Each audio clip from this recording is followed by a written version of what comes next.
Hey listeners, thanks for dropping in. I'm Christy.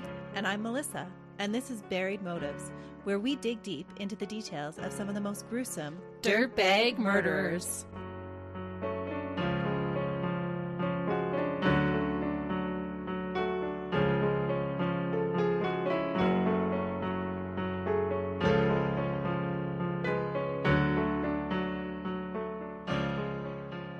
Hey listeners, Welcome back to Buried Motives. we're glad you're joining us this week.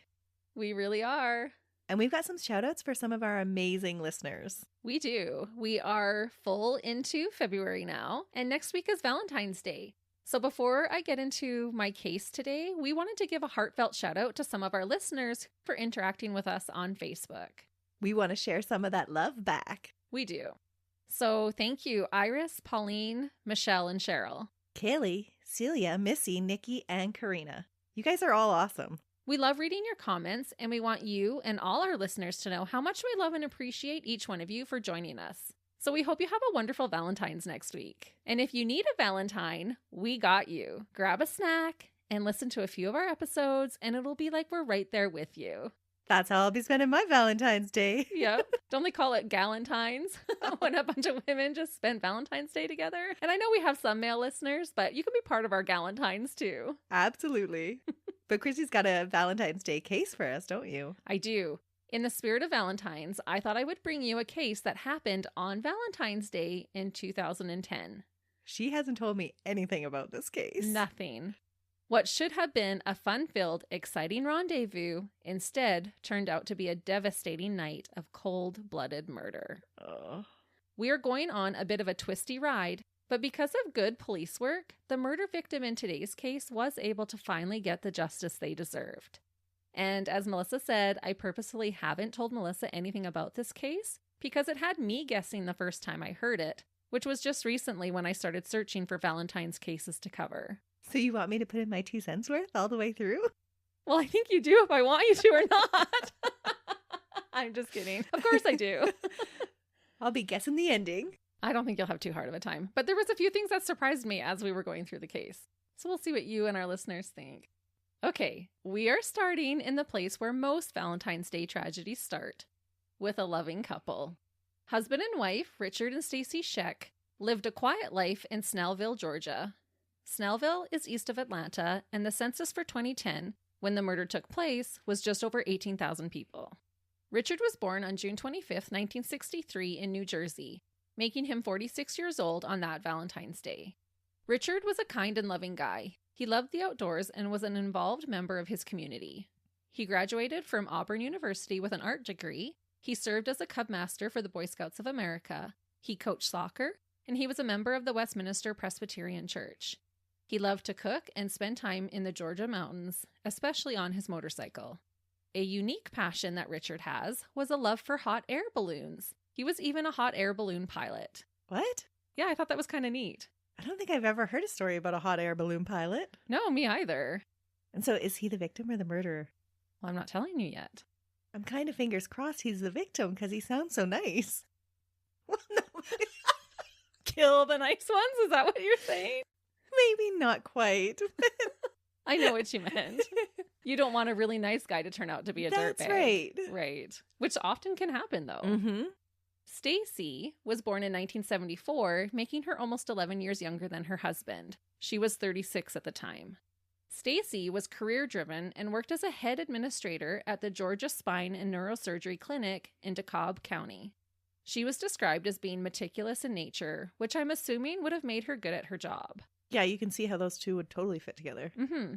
Stacey's cousin later said that Stacey, quote, worked her butt off to make sure that her kids had everything they wanted and needed. When Stacey wasn't working, she helped to take care of her aging grandparents who needed around-the-clock care. Oh, so she seems super nice too. Now I don't know which one I'm rooting for.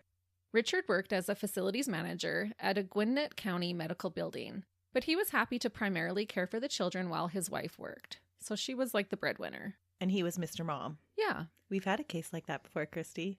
I think that was my last Valentine's Day case, wasn't it? I think Mr. it was Mom too. turned murderer? I think it was. Are we going to do a repeat? Oh, he is the dirtbag. Dang it. Dang it, Grandpa. Just hang on. Richard wasn't Stacey's first husband. He wasn't her second either. Ooh. Nor her third. What? And not even her fourth. Was she a gold digger? No, wait. Because she worked. How did she end up with so many husbands? Actually, we'll talk about that in a little bit. But Richard was Stacey's fifth husband.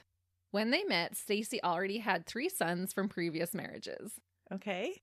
Richard loved Stacey's boys so much that he adopted 2 of them. My guess is that he would have adopted the third one if he could have, but he could only have done so if their biological father relinquished his parenting rights. So I guess that's a good thing that maybe his father was still involved. Okay. So it wasn't like he just picked favorites. 2 out of 3 ain't bad kind of thing. No, because you would have to give up those rights as a father in order for another man to legally adopt your child. Right. So from the outside looking in, family and friends described this blended family as a happy one. And did they have any kids of their own? No. Okay, so just her 3 boys. Mm-hmm. And he didn't have any? No. Had he been married previously? Not that I could find. Okay. He could have been, but I didn't really find any information about that. And I did look up to see if he had any children beforehand, and I didn't find any information on that either. Did any of her previous husbands die? Not that I'm aware of. Okay. And I don't know if they were planning to have children or not one day. I'm not sure that either. I don't know anything about this case. I'll stop asking questions. No, that's okay. Anyone who has been in a relationship while working and raising a family, plus taking care of extended family, and being involved in extracurricular activities with your children, knows just how difficult it can be to carve out the precious one-on-one time needed to nurture the romance in your marriage or relationship. Oh, yeah. There are just not enough hours in the day. There really isn't. Stacey and Richard were no different. They would have to purposefully plan and organize their time to fit that in. And this is exactly what they did on Valentine's Day, February 14th, 2010. However, romance would sadly be the opposite of what would happen that frightful night. Oh no. So it's a planned murder. It is. Stacey worked during the day at the spine and neurosurgery clinic.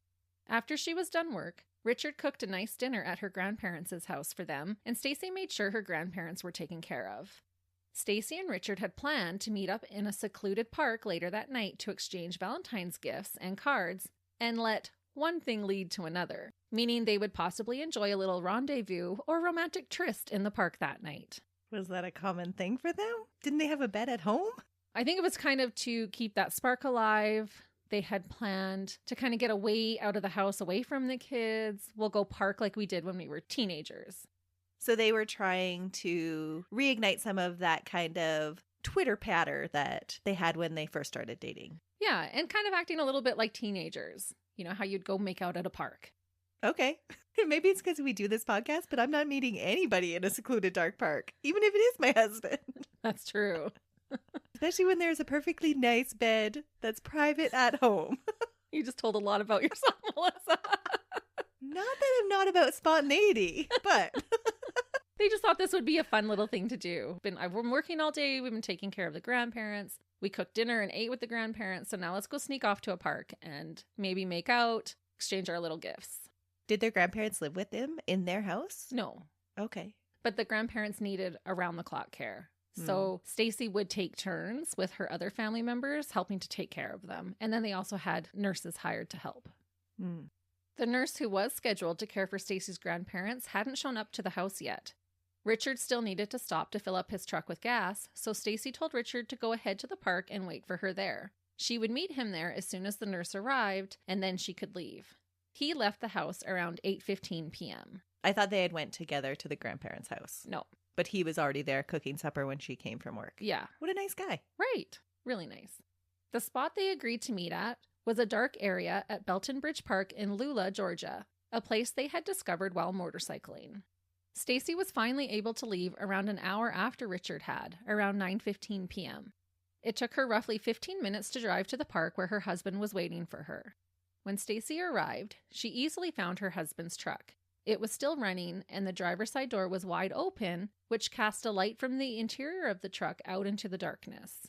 Neither one of them are the murderers?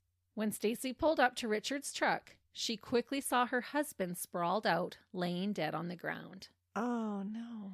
She placed a 911 call at 9:32 p.m. I listened to the call, and she is extremely frantic. She is telling the 911 dispatcher that she needs help right now. Her husband has been shot and that he is dead. She explains that they were meeting to do Valentine's at the park and that she had just been with him at her grandparents' house. She said, quote, "As soon as I pulled into the park, I saw his truck. As soon as I pulled in, I could see him laying on the ground. Near the end of the call, she is hysterically screaming that she can't lose him like this." She hired a hit on him, didn't she?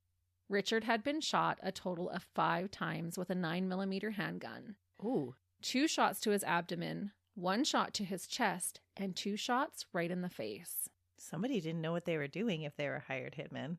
An autopsy later revealed that 1 bullet passed through his right hand before entering his torso. Oh, so he saw them coming? I'm assuming so. He likely raised his hand to try and defend himself.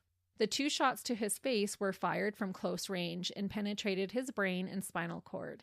If I picture this, I imagine Richard got out of his truck when he saw his attacker and was likely shot as the attacker walked towards him, and then the attacker finished killing him with the shots to the head once they got close to him. Because those were closer range shots. Yep. That would have been so scary. Mm-hmm. To just keep seeing this attacker come at you. Yes. So there is a possibility that he could have been alive those first 3 shots to the abdomen, chest area. Mm-hmm. It seems really sloppy and overkill. Definitely. Both. Police arrived and quickly began processing the crime scene. They were almost immediately able to rule out robbery as a motive. There was $40 sitting in the truck console, and Richard was still wearing his wedding ring and watch and had his wallet still on him. Plus, the idling truck itself was worth around $40,000 and wasn't taken. If this was a robbery gone bad, these items surely would not have been left behind. And who's going to know he's at this secret rendezvous meeting point other than his wife? Exactly. Next, police noticed the dirt around the crime scene. The dirt was very soft and muddy. It had soaked up most of Richard's blood, but because it was so soft, it was perfect for preserving tire impressions. In the soft dirt, they discovered 3 separate types of tire tracks. 1 belonged to the Ford Explorer that Stacey was driving, 1 belonged to Richard's truck, and then there was an unknown set. Police were able to determine that the vehicle that had made the additional set of prints had gotten to the location prior to Richard arriving and had left after he was presumably dead. This suggested that whoever the gunman was, they had been laying in wait for Richard. Very suspicious. He's a nice guy. He doesn't have any enemies. No. And he didn't tell anybody about his date with his wife, because you wouldn't be blabbing about this location where you think you're going to get some nookie. There was somebody else that knew that they were going to be meeting. Oh, okay. And we'll get there. Lieutenant Dan Franklin was one of the first officers to arrive at the scene. He said, quote, "This was one of the very few cases where the more I dug, the less sense it made." He said the shots that tore into Richard's body had been overkill and left a particularly gruesome crime scene.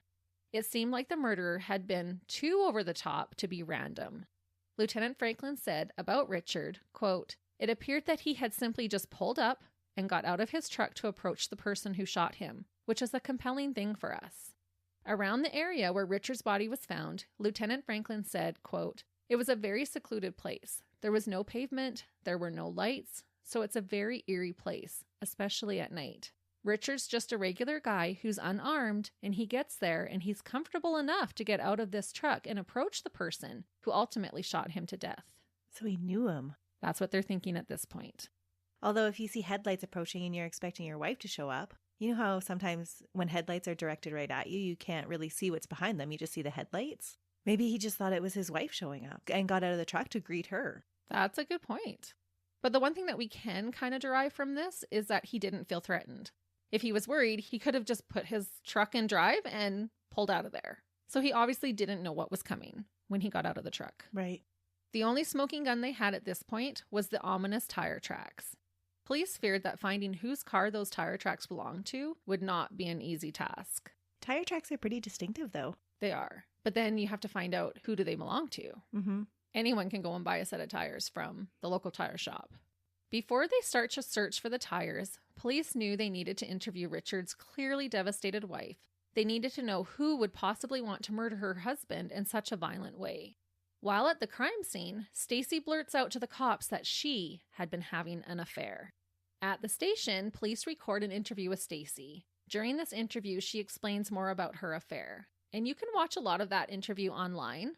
I watched a documentary by Crime Watch that had clips of different interviews as well as an interview with Lieutenant Franklin, who I'm quoting a lot in this. Stacey told police that she had been having an affair with a man named Juan Reyes. So I guess one man wasn't enough and neither was five. She needed a sixth man? Yep. Oh man, too many men. It is too many men. And we'll talk a little bit about why she is this way. Stacey had dated Juan before she met Richard, but they had broken up long before she was involved with her husband. So this was a lover from her past. And they had just rekindled? Exactly. Okay. Making a long story shorter, years later, Stacey and Juan met back up when Juan was down on his luck. He was divorced from his wife, he had a few kids to support, and he needed a job.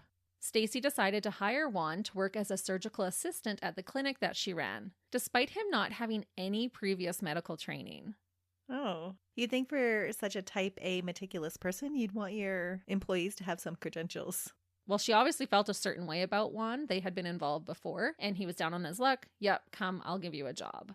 She'll figure out something for him. Right, but a surgical assistant doesn't seem like the right kind of job.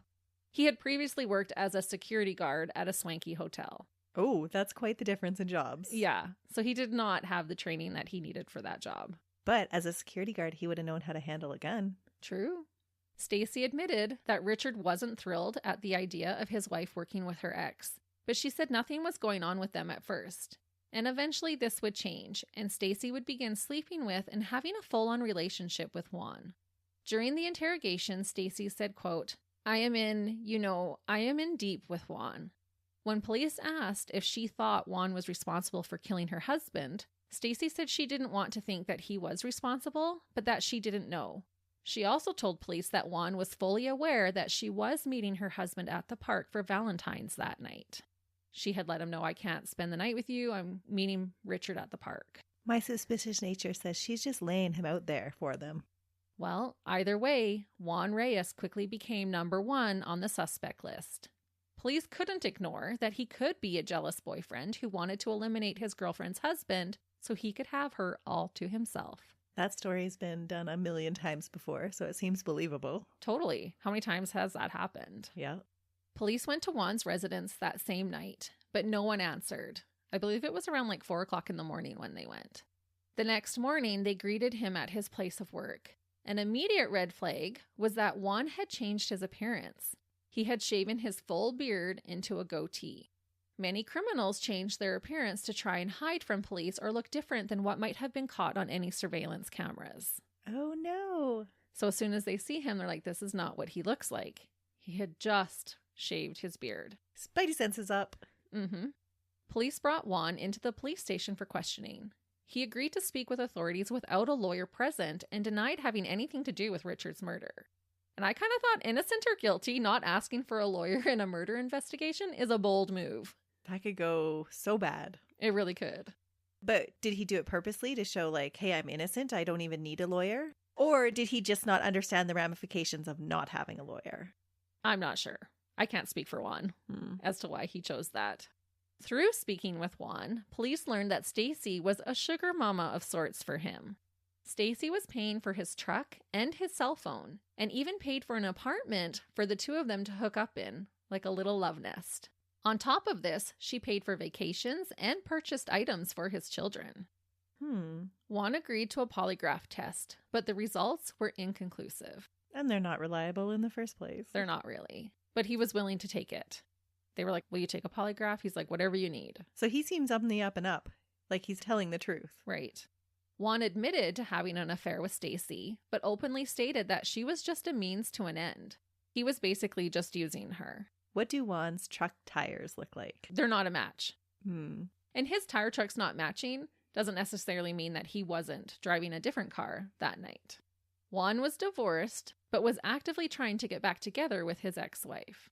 When asked where he was on Valentine's Day, he said he was with his ex-wife and kids the entire night.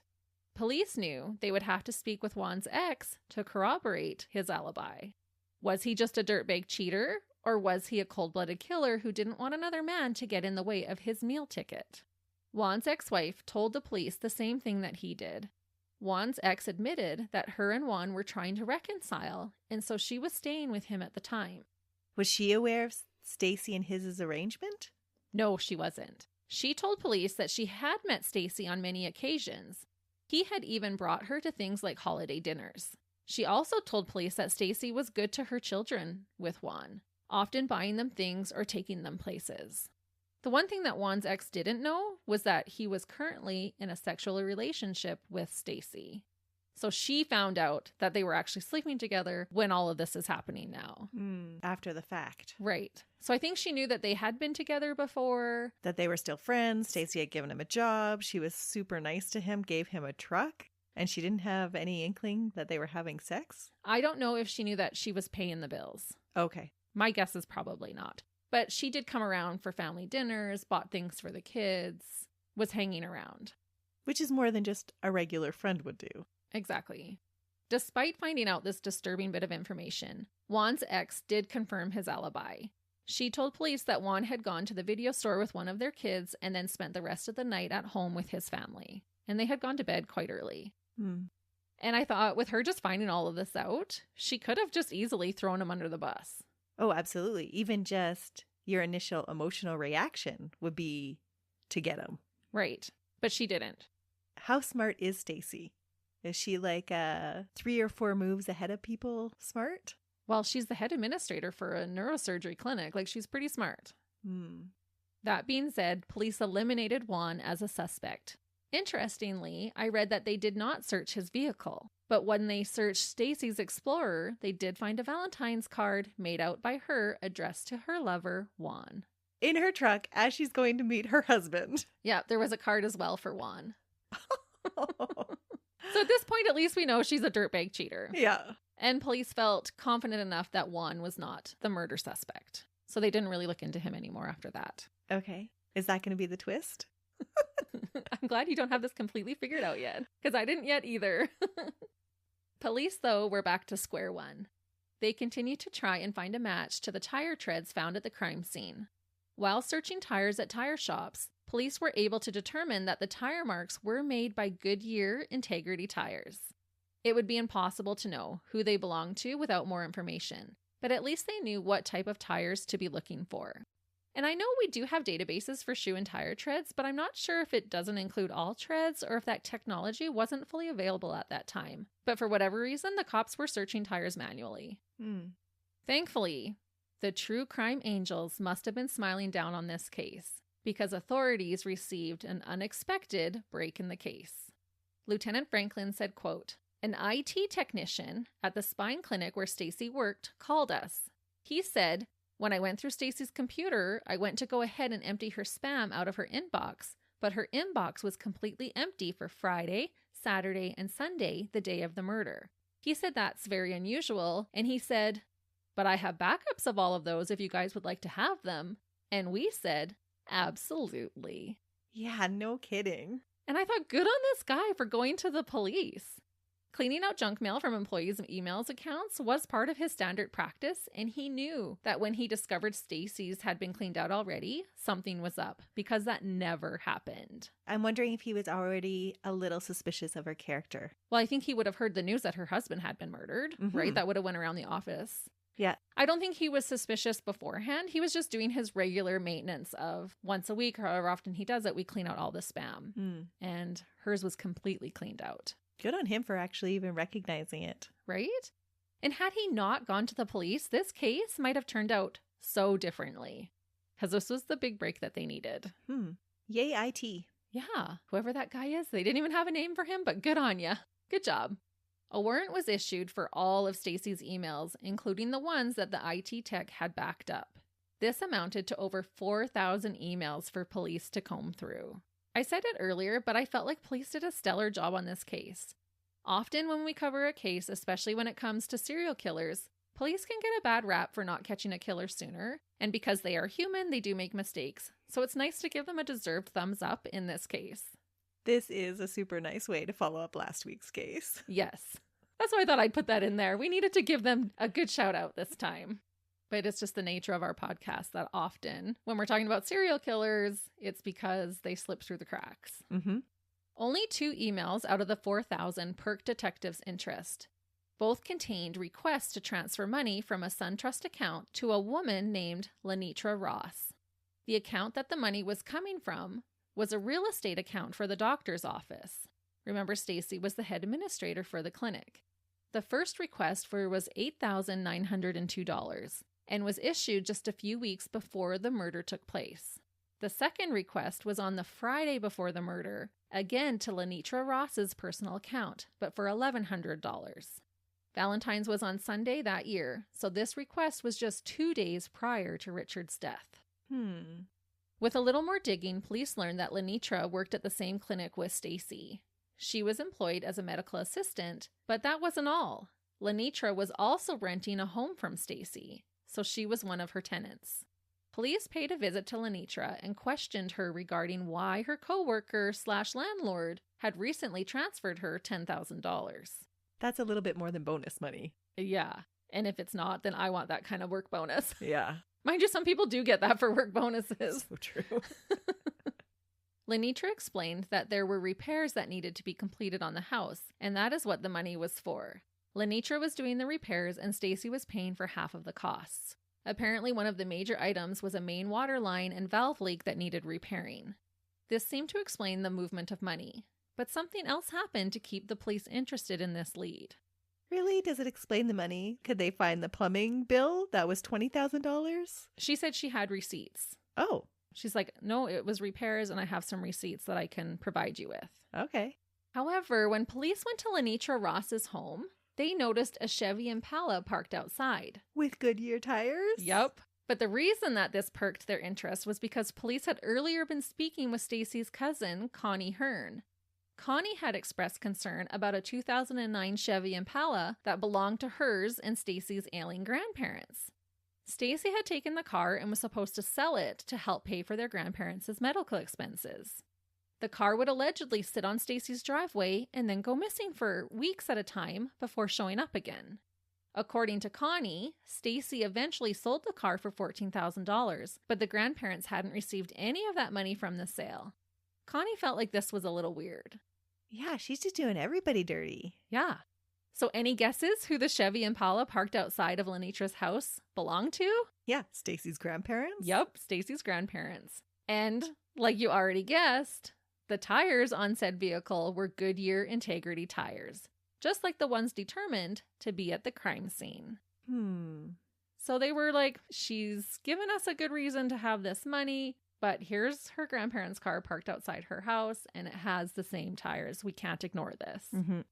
Although the tires were a match, it didn't necessarily prove that that particular car was the one at the scene, or if it was, who the person who drove it that night was. But they can do a soil analysis. They can.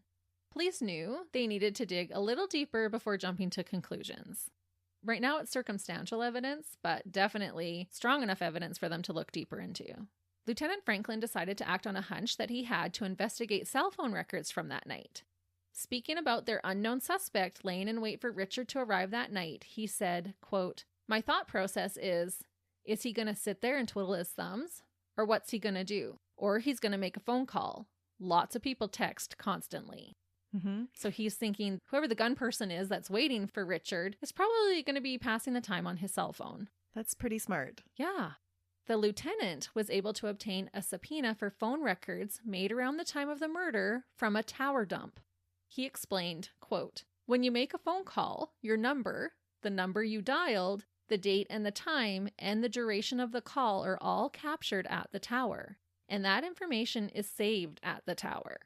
The tower closest to the crime scene serviced 4 major phone carriers, which meant that there were literally thousands of pages of records to inspect.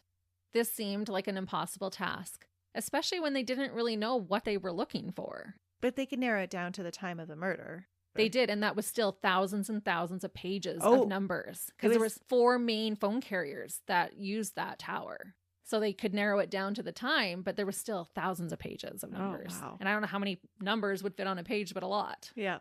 Lieutenant Franklin came up with the idea to look for numbers in Stacey's contact list and cross-reference them with numbers pulled from that tower dump and see if any of them matched.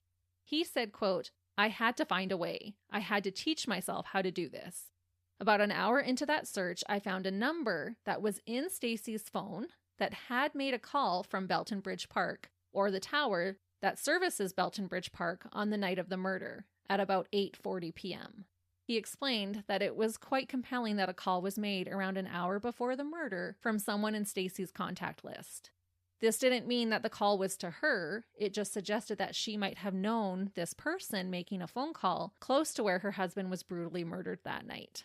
Right. Does that make sense? Yeah, that's totally ingenious. Yeah. This Lieutenant Franklin, he is a rock star, honestly.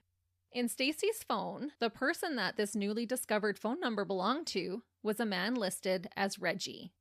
So who the heck is Reggie? That's what I thought when I heard this. I'm like, what? Who's Reggie?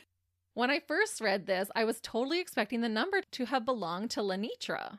Is that her boyfriend, though? Yes. Reggie was a man named Reginald Coleman, who was more commonly known as Mr. Results. Oh. He used to be a semi-professional boxer who was now working as a personal trainer. Part of his work included conducting boot camp style classes for larger groups. Any guesses where one of the places that he held these boot camp classes were? At the park? No, at the building where Stacey and Lenitra worked. And had Richard ever taken one of these classes? I'm not sure, but this now ties him to their place of work, of where Stacey and Lenitra work. Yep. Lieutenant Franklin made a comment about how he should have recognized the number that Reggie called because he had seen it before. The person he had called that night, an hour before Richard was killed, was none other than Lenitra herself. Okay. Are they cross-referencing Stacey's contacts? Stacey's. Okay. They looked at Stacey's contacts, Yeah. and in her contacts was a man named Reggie. Reggie had made a call from Belton Bridge Park. To Lenitra. To Lenitra. Okay. So it wasn't Lenitra's number that had shown up It was for them. Reggie's. It was Reggie's because he was in her contacts. When they looked at the number that Reggie called, it belonged to Lenitra. Okay. I know it can get confusing because there's so many people, and we keep introducing a new person into this case. And that's where Lieutenant Franklin at the beginning said the more I dug in, the more confusing it kind of got. I can totally understand Lieutenant Franklin's comment about this getting more confusing as the further you dig. Right. But hopefully that explains it a little bit better then. This piece of information helped police come full circle in the investigation. Lieutenant Franklin said, quote, "At that point, things started coming together because we were already looking at a murder for hire, and this really kind of solidified that this was the third part of the triangle, because we had suspected Stacey was the linchpin.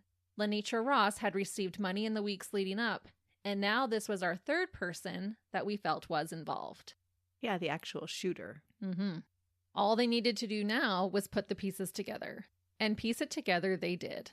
Police concluded that Reggie called Lenitra at 8:40 p.m. to tell her the job was done, that he had shot and killed Richard Schoeck. 3 minutes after her call with Reggie ended, Lenitra sent Stacey a text that said, quote, "Forgot to tell you I'm coming in late tomorrow. By the way, happy Valentine's Day."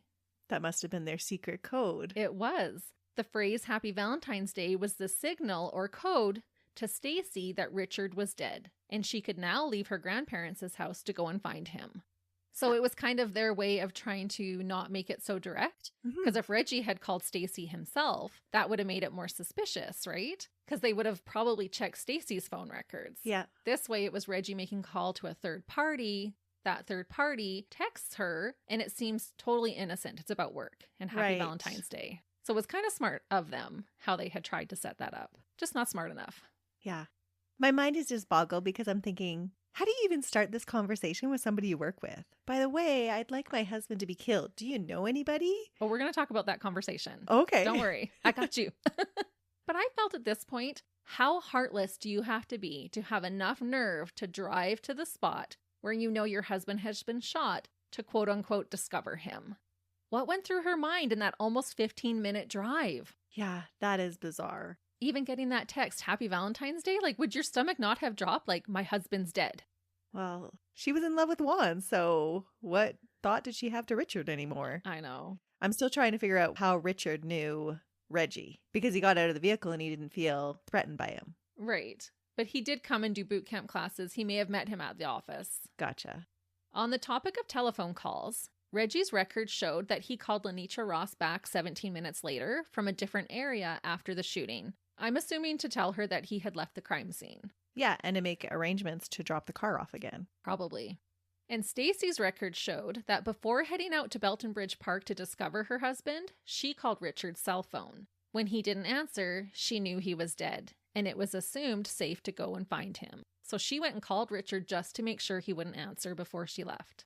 Oh, and if she didn't already know that ahead of time, wouldn't that have made you a little bit panicked to be like, why isn't he answering? Because he's supposedly waiting there for her. She's an hour late. Yeah, but she wasn't calling to tell him, oh, I'm on my way. No. But it could look that way, right? She could have explained it away that way. Yeah.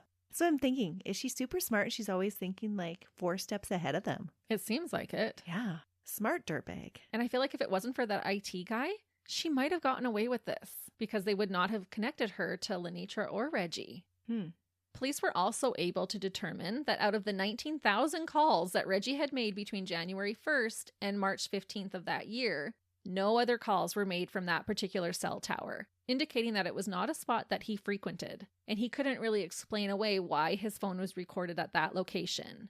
He was clearly there for a specific purpose, which doesn't look good for him, because if it was a place where he always made calls from, then he could explain it better. Yeah.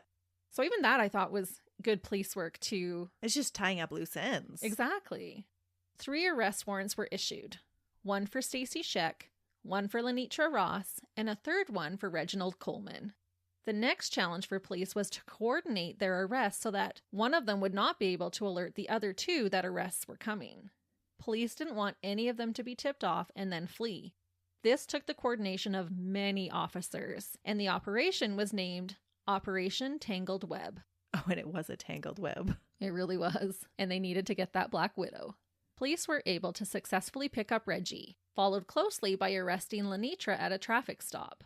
They saved the dirtbag orchestrator for last. I almost wish they would have just let her know, hey, we arrested this person, but like not giving her enough time to get away, just enough time to be like, oh crap. Well, something does that instills that panic in her. Oh, Don't does worry. it? Oh, good. Yes, it does. That dirtbag deserves that. It does. It's really funny that you would say that. You haven't heard this case before, have you? No. You couldn't tell by all my guessing of wrong ways. But you've been right on a lot of things. I'm pretty impressed. Stacey was working when all of this was happening. When police pulled up to the office, someone in the building exclaimed that police had just pulled up. And I hope that they had no idea that they were there to arrest Stacey and didn't know that they were tipping off a murderer. Regardless, Stacey panicked and she ran into a room that you could only enter with card access. Oh. Police were unable to enter the room when they got inside. Reports indicated that Stacey eventually surrendered, but I wonder how long she stayed locked in that room. Just fretting like, oh, they've caught me. Yeah, probably her mind was going a million miles a minute trying to figure out, how am I going to get out of this? Oh, What a sneaky little snake. Yeah. Like she just ran off like a little toddler and hid, but eventually realized, I'm not getting out of this. those poor kids. Yeah. The trio were arrested on May 25th, 2010, just over 3 months after their heinous crime. During the investigation, police concluded that Reggie and Lenitra became involved in the evil scheme for money. Reggie was paid the $10,000 that Stacey had transferred to Lenitra. Lenitra was paid a different way. She was promised the house that she was currently renting from Stacey. And as a little bonus for Reggie, Stacey gave him the car that belonged to her grandparents, the one that was sitting outside of Lenitra's house, and the one that Reggie used the night he shot Richard to death. That's why Richard would have gotten out of his vehicle, because he's seeing her grandparents' car pull up. He would have totally recognized it. Exactly. Oh. See, we've come full circle now. So he could have thought that Stacey just drove her grandparents' car. Yeah. Stacey's motive was not as clear at first. After she knew her goose was cooked, Stacey told authorities that the reason she wanted her 5th husband dead was because she had found out that Richard was molesting her sons. What? This was especially triggering for Stacey because she had been molested as a child. Oh, no. I thought he was a good guy. Was he actually doing that, or was this another story she was telling? Well, let me explain. Oh, gross.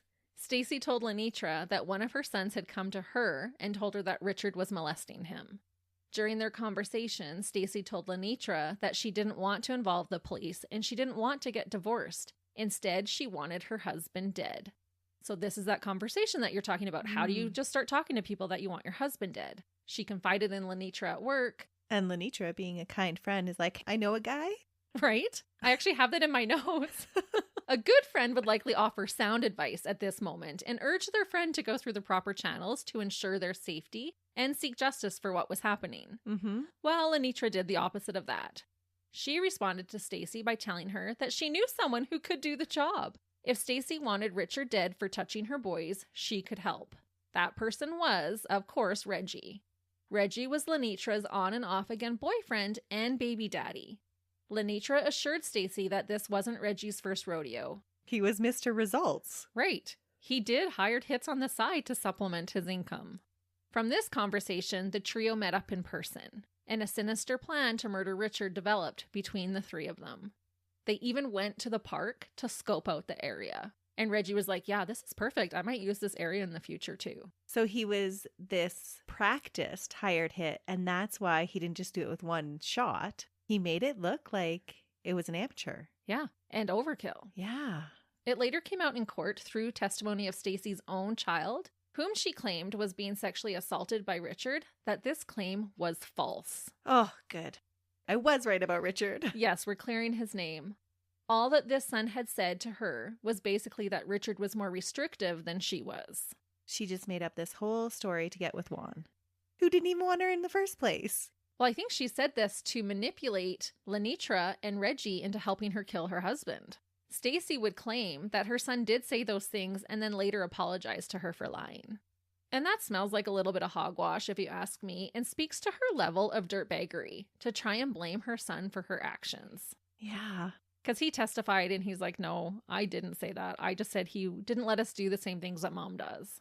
What a dirtbag. Yeah. Trying to use her son as an excuse and to justify your heinous actions. Shame on you. I wonder how that relationship is now between mother and son. Yeah, I'm not sure. Because it sounds like those boys had developed a close relationship with Richard. He was the one taking care of them. Well, they loved Richard. Yeah. And viewed him as a father figure.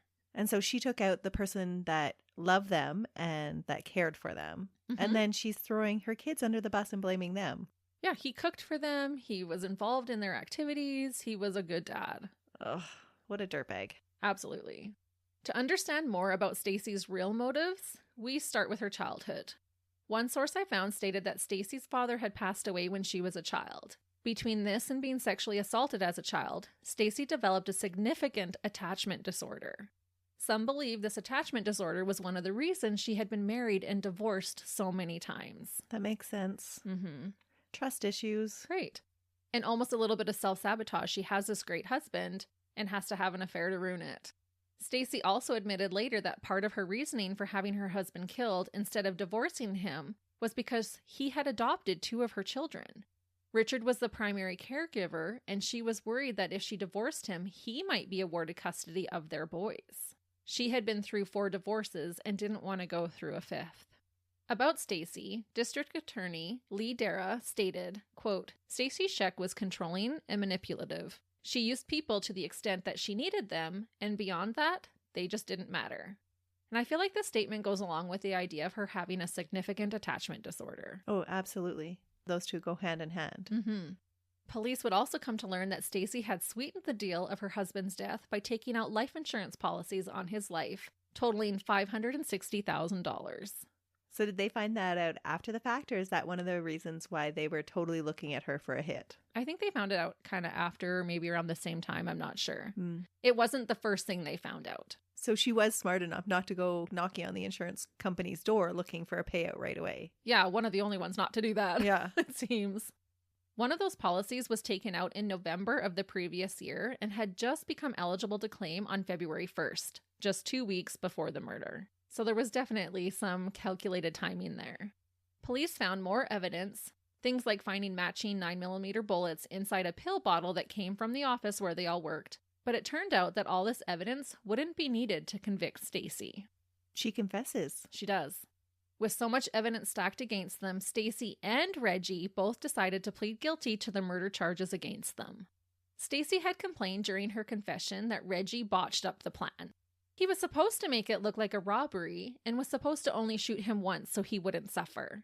And it's almost mind-boggling to watch her talking about this. She's like, he was supposed to only shoot him once in the head. I didn't want him to suffer. Yeah, that's a control freak coming through. Mm-hmm. He didn't do it the way I wanted him to do it. Right, and she's very meticulous in nature. Yep. Lenitra decided to plead not guilty, and her involvement in the murder went to trial. Stacey agreed to testify against her friend in exchange for getting the death penalty removed from her possible sentence. Mm. Stacey pled guilty on December 3rd to murder malice with forethought. District Attorney Lee Dara said that Stacey was, quote, the engine that put this train in motion. Reggie had pled guilty to malice murder the month prior in November. I'm curious, did they ever convict him of any of the other hits that he had done? Because you said that he was a practice hitman. Right. No, I'm not sure, actually. It didn't even dawn on me to look into what his other ones were. Whenever I read news articles about him, though, I did not find anything that talked about other victims. Right. And so if you think you were searching for him, those other ones would have came up? Like, had he confessed about them? Right. Interesting. Yeah, because they didn't. Police, are you looking into that? Maybe you need to check on his on his past. Are you listening to his conversations in jail? Right. Despite denying her involvement and claiming she didn't know that Richard was going to be murdered, Lenitra was also found guilty of malice murder. Yeah, no kidding. She tried to get a house out of it? Yeah, and she sent the text to say, yeah, it's done. She totally knew what was going on. Mm-hmm. When Stacey was being sentenced, she pled for mercy. She said, quote, I said, I'm going to be the judge, the jury, and the executioner, and that's what I did, and that's disgustingly awful. Someone told me the definition of mercy is getting what you don't deserve. And this always, burns my butt, honestly. You did not show mercy to your husband, and now you're asking for it. Yeah. Carol, Richard's sister, said about Stacey, quote, it was such heinous murder done to someone that did not deserve it at all. She was such a cowardly woman that couldn't keep herself in control and had never had anyone that stood up to her.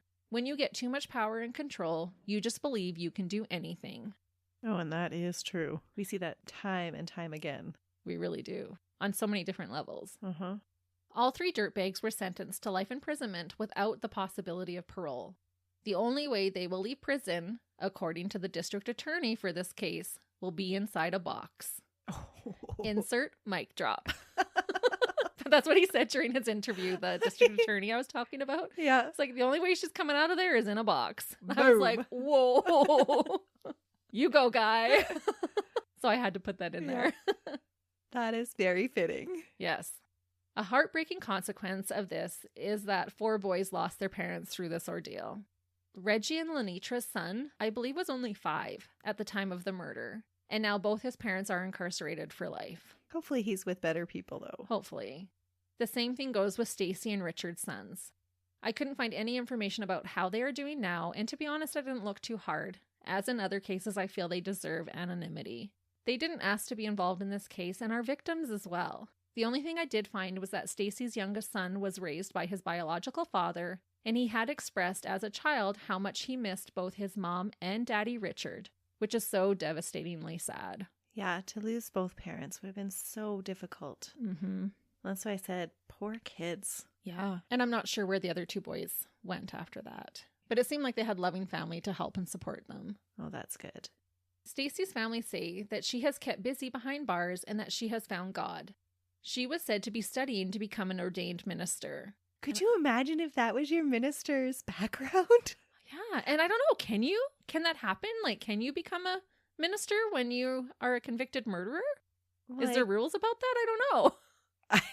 I don't know either. But it does seem a little odd. But then if you truly believe in forgiveness, then maybe. But yeah, that seems so weird. Yeah, I was like, oh, wow, that was a jump. Yep. From a linchpin in a hired hit to an ordained minister. Stranger things have happened. But she's not getting out of jail. So she wouldn't be a practicing minister anyways, right? What would be the point then? Unless she just wants to give sermons in jail. Maybe. She's used to being in charge of things, right? Maybe that's her way of being the head administrator for the religious part of the jail. That's right. I don't know. That is a bizarre jump. It is, but I thought it was worth mentioning. There is one more thing that I want to mention about Stacey, mainly because I stumbled across it and cannot get it out of my brain. So if I have to know it, so do you. Man, what did you find? I was able to view her Facebook page. prior to the murder? Or no, they can't have a Facebook page when they're in jail. Both. It's the same Facebook page from before the murder and after. So I guess you can have... I guess it goes state to state. Canada, you can't. Okay, but it appears to be her Facebook page. Wow. After Richard was murdered, and before Stacey got arrested, Stacey was, of course, able to play the grieving widow during his funeral. Oh, I'm sure she hammed that right up. Richard was cremated, and to honor him, his ashes, along with the ashes of, I believe, maybe his father, were scattered from the most colorful hot air balloons, which was really so touching knowing how much Richard loved them. The part that made me feel a certain way was that Stacey posted a professionally done video set to music of this tribute to her late husband. She posted about how it was a bittersweet day. She thanks everyone who made it possible and says Richard would have loved it. And all I gotta say is that it was you, Stacey, who made it possible by orchestrating a hired hit on your husband. Yeah, true. It rubbed me the wrong way. I don't know. I cannot imagine how betrayed all their family and friends must have felt when the truth finally came out. Yeah. That would be so devastating for his family to learn. Yeah. Thank you for all who made this possible. It's like, you made it possible, Stacey, because he shouldn't even be dead. You should not be spreading his ashes. She's thanking herself. Yeah, right? Oh, I don't know. The other post that made my jaw drop was a quote-unquote funny meme that she posted, and this is after. I think it was 2016 that she posted this. It was a picture of a pill bottle, and on it, it read, "Crazy pills, extra strength. Take one every 2 hours to prevent choking really stupid people. Take 2 to stay out of jail. Warning, if you see me without this bottle, ... Oh, that is in poor taste. Yeah, read the room.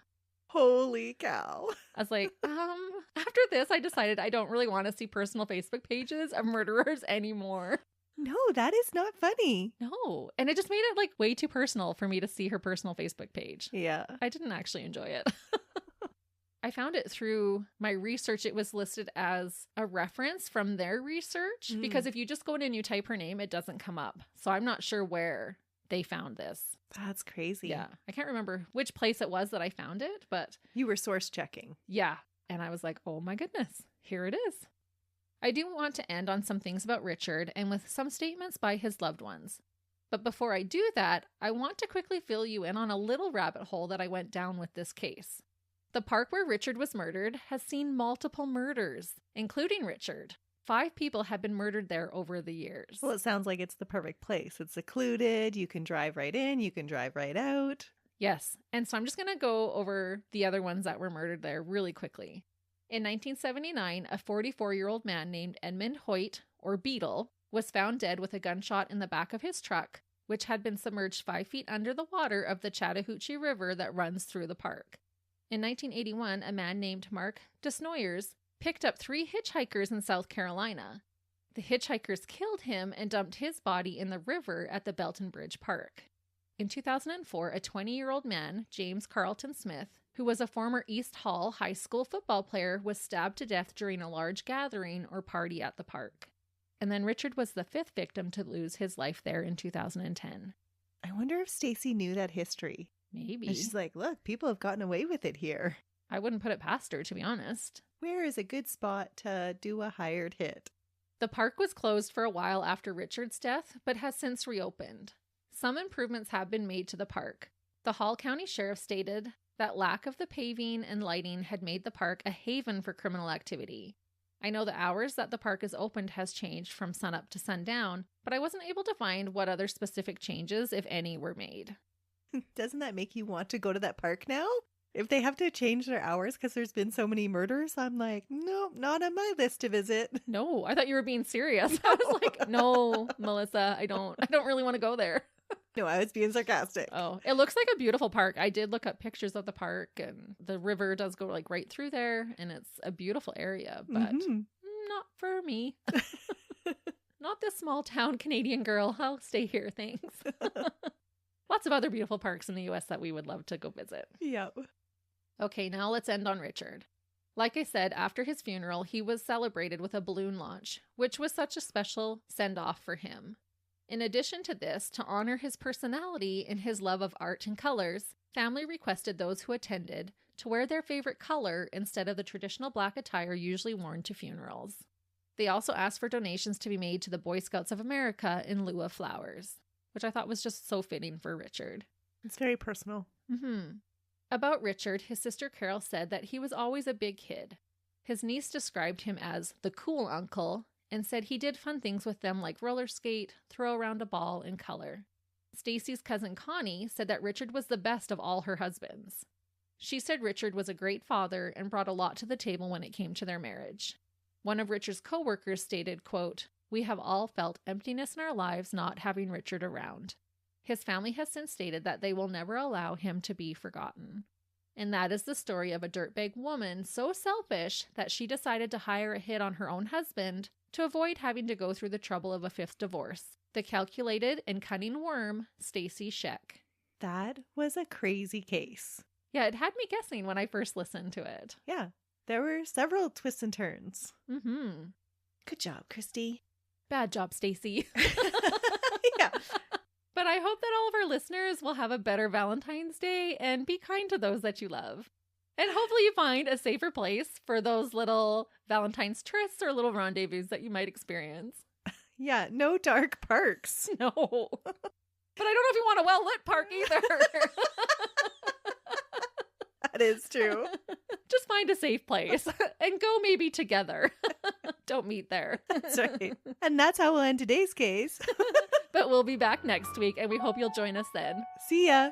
Bye.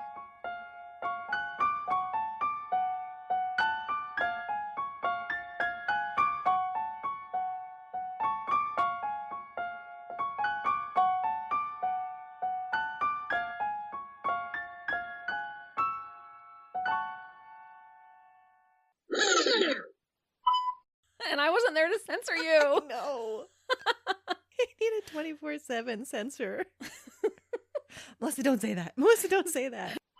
Oh, the Lord is testing me. Oh, we are totally on a tangent now. That's what a best friend is for, to torment your husband even when you're not.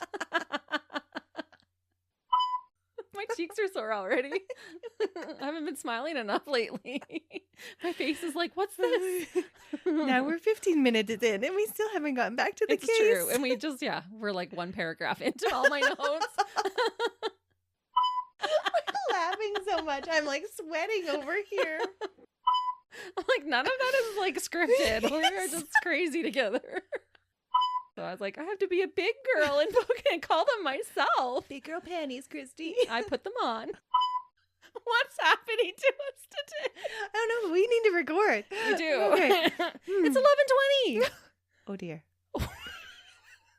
We need to get down to business now. Okay. Okay. I can't even stop laughing to drink today. And Richard was still wearing his wedding ring and an expensive. He was still wearing his wedding. Was she a grave digger? No, because she works all the time. A grave digger? Do you mean a gold digger? Yes.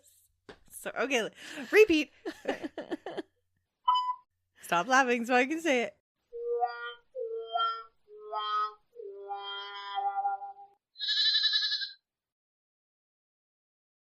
Another Sound Off Media Company podcast.